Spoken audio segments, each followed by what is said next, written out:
Hello, Judith.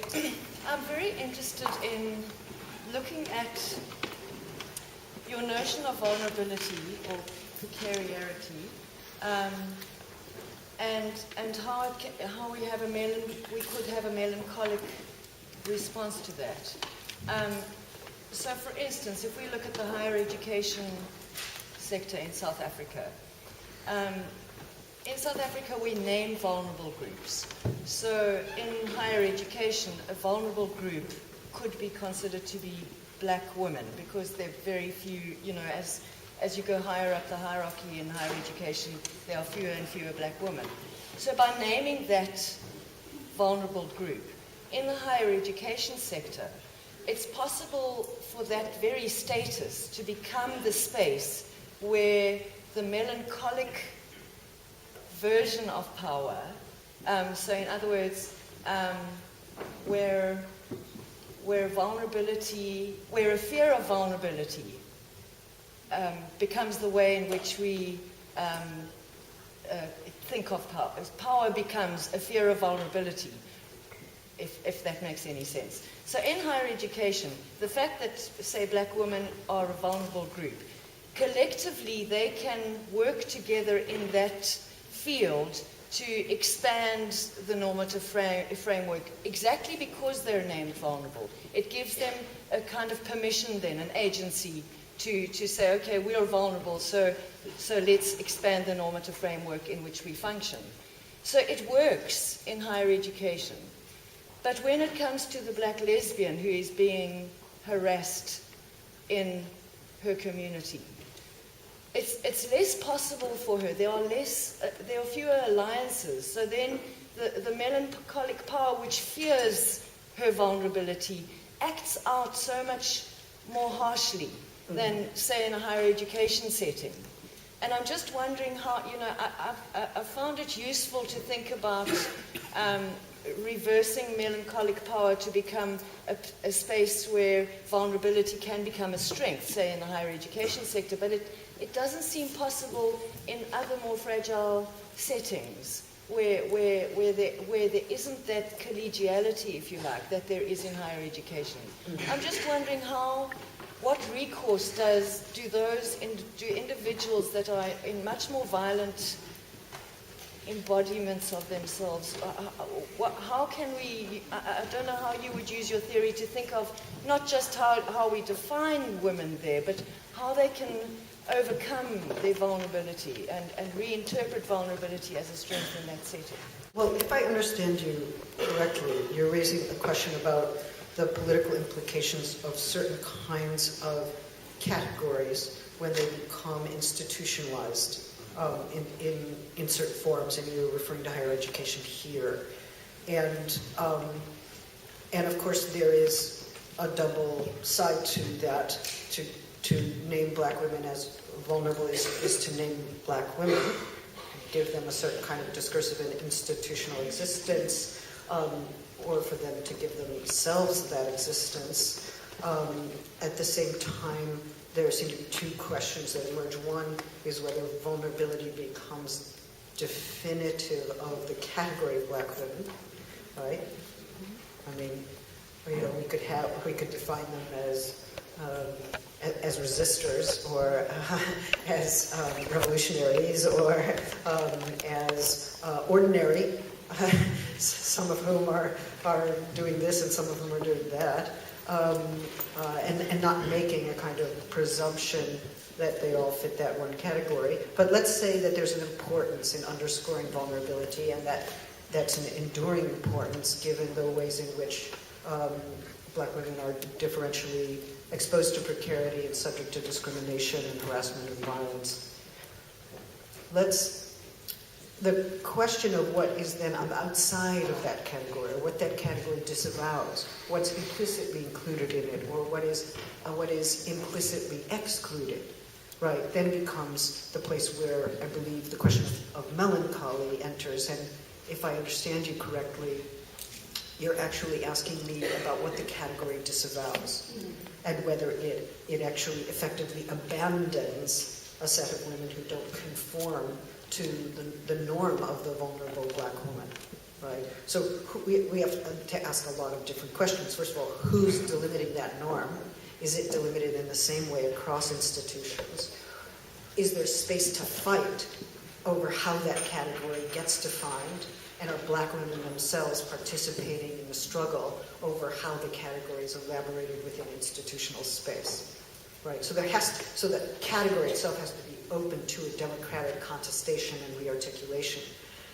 We can't answer the question as from an administrative point of view or from an outsider point of view or socially engineer the category in some way. The category has to actually be seized, right, and reworked precisely by those who understand themselves as effaced by the category and yet belonging to the category.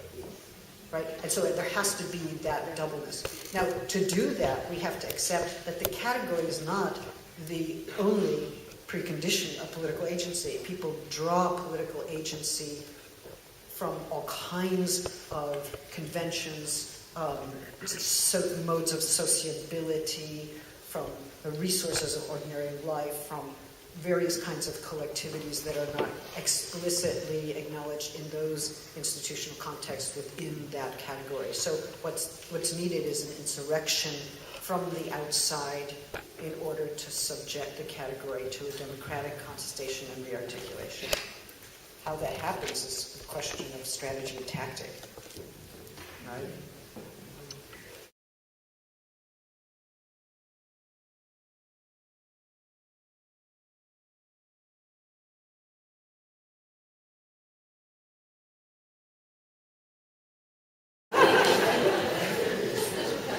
Part of me wants to say, what does it matter? I'm from the U.S. I'm like the last person. I'm here for the first time. I'm the last person who can make really strong generalizations about the state of queer loss in post-apartheid South Africa or those kinds of things. So, that's my first thought is, do not ask the U.S. Academic. I'm here to actually learn those things. And if you want me to display the fumbling and overwhelmed condition I am in, I can do that for you. But it would be the exact opposite of an authoritative set of claims, right? I mean, I am struck, I am overwhelmed by the politics of housing, right? I am struck, I'm overwhelmed by persistent forms of segregation and class stratification. I ask myself, given the extraordinary revolutionary excitement of the dissolution of the apartheid regime, how then do we track what we might understand as persistent forms of cultural and social apartheid that have not yet fallen, that have not yet been overcome? And the question I'm asking activists and that I'm trying to understand from my colleagues at the universities as well is what are those forms of struggle that seek to sort of further the revolution at these different levels. And I'm learning a lot, and it's quite overwhelming. What I have seen is that many of the queer activists are also allied with other kinds of activism, and that strikes me as extremely important, that they are carrying, that at least some that I met in Johannesburg were involved in anti-rape campaigns, in questions of gender violence, in housing activism, and some of them even I found were also part of the debates on Israel and Palestine. So I think that's extremely important, those forms of alliance. I'm also aware that given how NGOs work and how state structures work, their funding channels tend to fund particular identities or particular issues, so they don't always work to produce alliances, which means that alliances have to be produced sometimes against NGOization and against state structures. So I'm kind of looking for signs of that, and I'm very interested to find some very impressive activist groups that are trying to do that. Thanks. Thanks, Meg. I'm Dion McCarr. I'm interested in the question of to what extent performativity is what you might call a universal agency. I mean, performativity works with power, but I'm thinking it's also a kind of power, and I'm wondering what the limits of that power might be. Performativity implies a repertoire, a command of a repertoire of performative modes of dress and behavior. To what extent are those repertoires almost a kind of a skill, a kind of an ability, a power in the world that might be gutted or might not come into being as a result of either inner or external pressures, social pressures, economic pressures, but also incoherence of the self as a result, perhaps, of certain pressures. To what extent is precarity,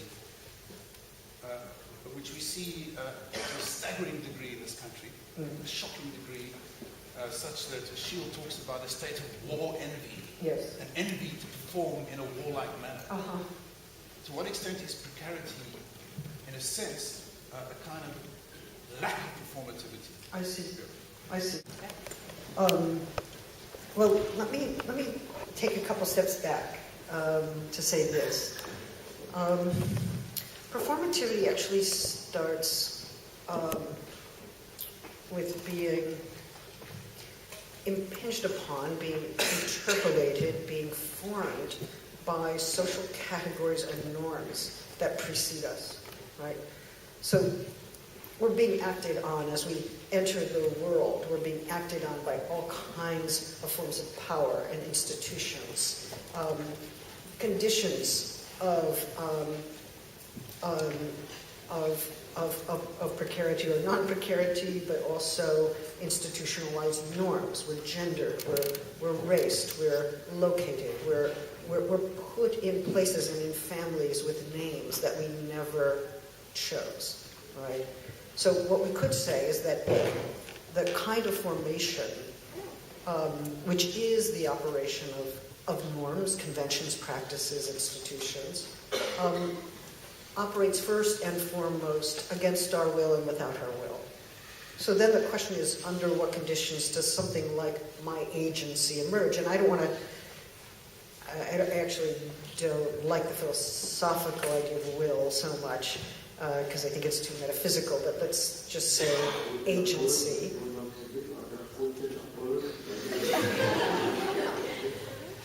A little interruption from the world. Sounded like a news report or a police intervention. But look, given the position of being, okay, even if we want to say, but there are those who are not interpolated, or who are not given place, or who are called nothing, or who can't find a place in language or institutions or practices. Let's remember that even those who are stateless or nameless or deeply, profoundly, and pervasively unacknowledged within a given regime of intelligibility experience that being unnamed, experience that being placeless, sometimes stateless, being cast as nobody or no one, in some way, and work with that. It's still, even within the terms of effacement, there are ways of resisting and refusing that, which is why we actually see insurgencies on the part of the stateless, right? It's why we see forms of protest, sometimes criminal and sometimes not criminal, on the part of the abjectly poor. There are ways of acting out of that situation and of elaborating that.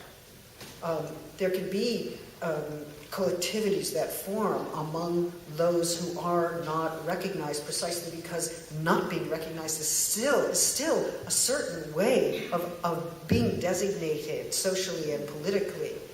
And there's a reflexive understanding of that precise placelessness, right?